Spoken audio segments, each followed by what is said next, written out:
ও মাই god, এত পাখি কোথা থেকে আসলো? হ্যালো ফ্রেন্ডস, আসসালামু আলাইকুম। আজকে হঠাৎ করেই ঠিক সন্ধ্যার আগ মুহূর্তে ছাদে গেলাম। আর ছাদে গিয়ে দেখি শত শত পাখি আকাশে উঠছে। এত পাখি আসলো কোথা থেকে? প্রচুর পাখি, আশেপাশের যত পাখি আছে সবগুলো মনে হয় একসাথে চলে আসছে। পরে খেয়াল করলে দেখলাম আজকে প্রচুর বৃষ্টি হয়েছে। আর বৃষ্টি হওয়ার পরে মাটির নিচ থেকে উলু উঠে, আমাদের গ্রামে যেটা উলু বলে। তো দেখি যে প্রচুর উলু একদম উপরে উঠে গেছে।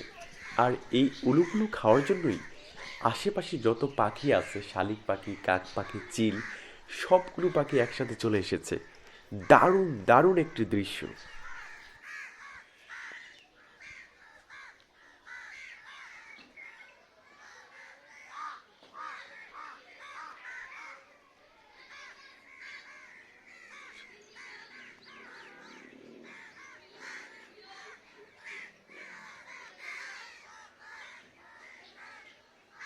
এই যে দেখুন, কিছু পাখি খেতে খেতে ক্লান্ত হয়ে গিয়েছে, তাই বসে বসে রেস্ট করছে।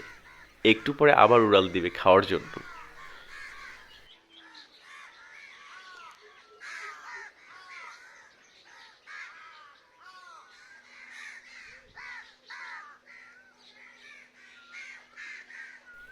ঠিক সন্ধ্যার আগ মুহূর্তে এই দৃশ্যটা দারুণ, সত্যি দারুণ। আমি তো ভেবেছিলাম গ্রামে পাখিগুলো প্রায় বিলুপ্তির পথে। আগে প্রচুর পাখি দেখতাম, বাট এখন খুব একটা দেখা যায় না। কিন্তু একসাথে এখন এত পাখি দেখে সত্যি সত্যি খুব ভালো লেগেছে।